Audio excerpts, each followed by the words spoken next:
देशवासियों ने फिर दिखाया है कि सामूहिक प्रयास की ताकत क्या होती है।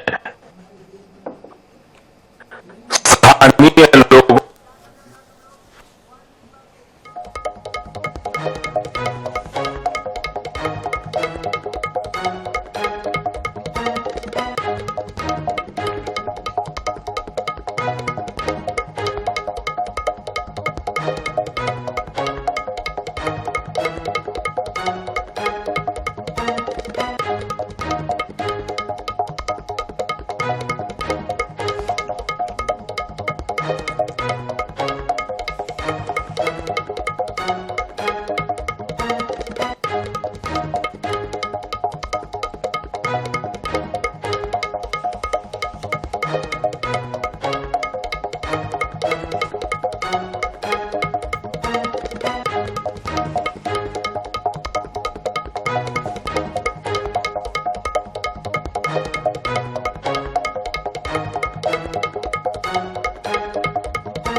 प्रयासों का हिस्सा बने।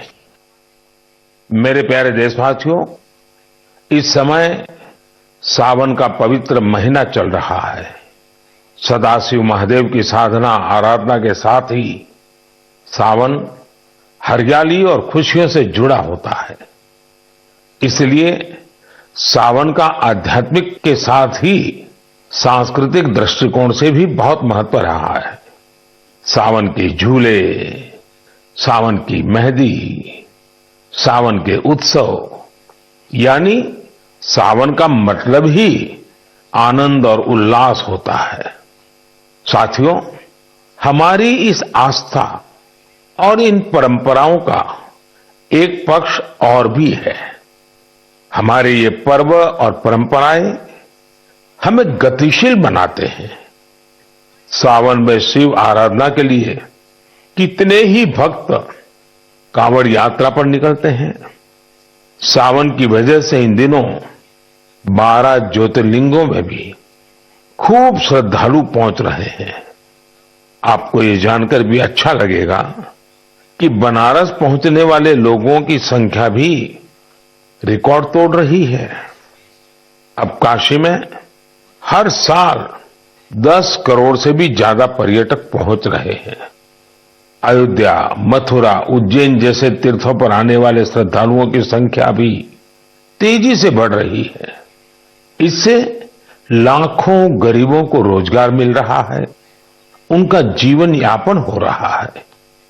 ये सब हमारे सांस्कृतिक जन जागरण का परिणाम है। इसके दर्शन के लिए अब तो पूरी दुनिया से लोग हमारे तीर्थों में आ रहे हैं। मुझे ऐसे ही 2 अमेरिकन दोस्तों के बारे में पता चला है जो कैलिफोर्निया से यहां अमरनाथ यात्रा करने आए थे।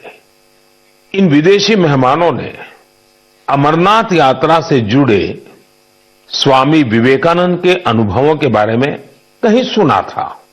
उससे उन्हें इतनी प्रेरणा मिली कि खुद भी अमरनाथ यात्रा करने आ गए। ये इसे भगवान भोलेनाथ का आशीर्वाद मानते हैं। यही भारत की खासियत है कि सबको अपनाता है, सबको कुछ न कुछ देता है। ऐसी ही एक फ्रेंच मूल की महिला है शार्लोट शोपा। बीते दिनों जब मैं फ्रांस गया था तो इनसे मेरी मुलाकात हुई थी।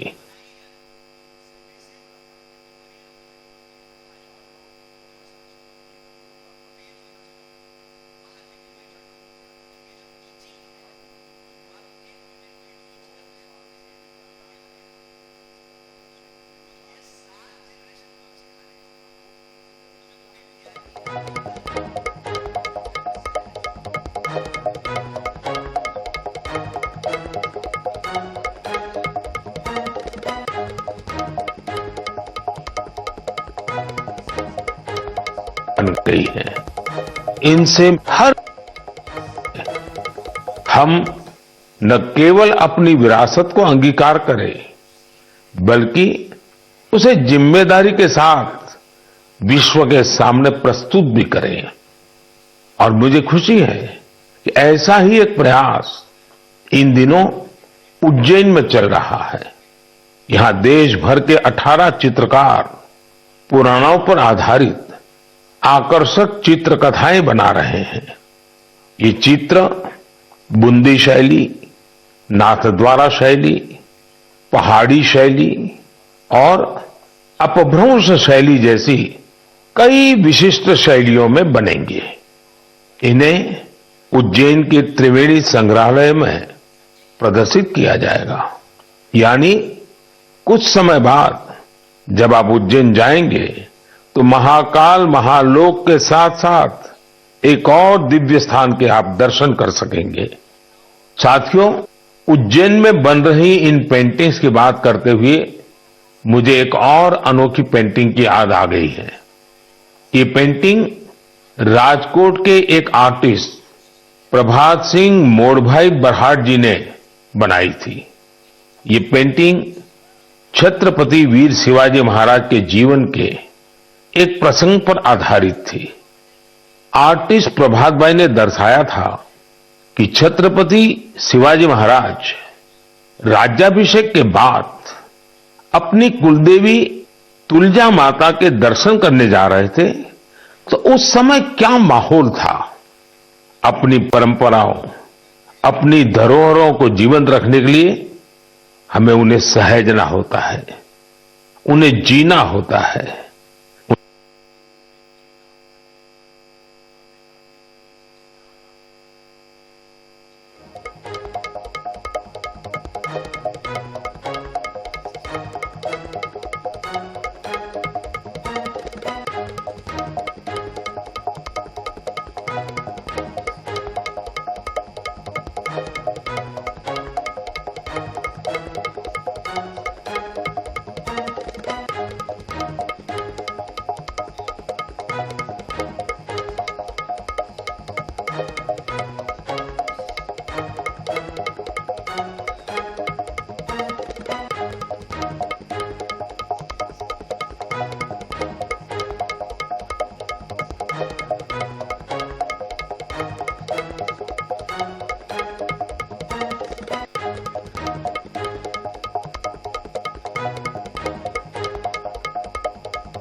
बता दें, पीएम मोदी मन की बात कर रहे हैं। 103वां एपिसोड है। आपको बता दें, देश की जनता को संबोधित कर रहे हैं पीएम मोदी।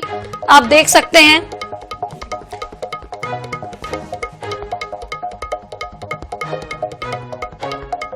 पीएम मोदी के मन की बात का ये 103वां एपिसोड है। आपको बता दें, पीएम मोदी देश की जनता को संबोधित कर रहे हैं।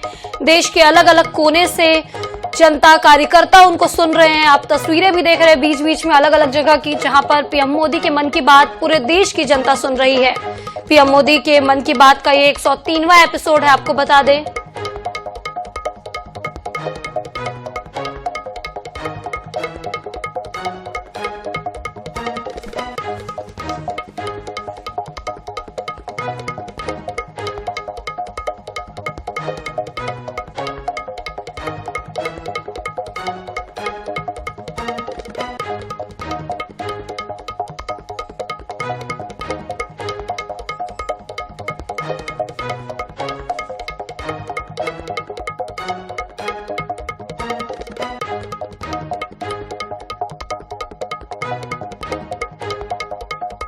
पीएम मोदी के मन की बात का 103वां एपिसोड है। ये पीएम मोदी मन की बात कर रहे हैं, देश की जनता को संबोधित कर रहे हैं। उन्होंने अमरनाथ यात्रा में आए विदेशी यात्रियों का भी जिक्र किया है, उज्जैन का भी जिक्र किया है उन्होंने।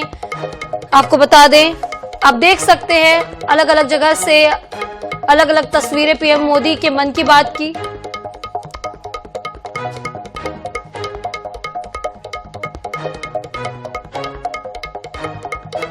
पीएम मोदी के मन की बात का 103वां एपिसोड है, आपको बता दें।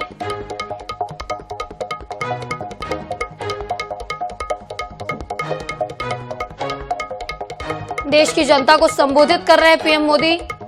आप देख सकते हैं अलग अलग क्षेत्रों से देश की जनता उनको सुन रही है। देश की प्रगतिशीलता पे वो बात कर रहे हैं, देश की प्रगति के लिए वो बात कर रहे हैं।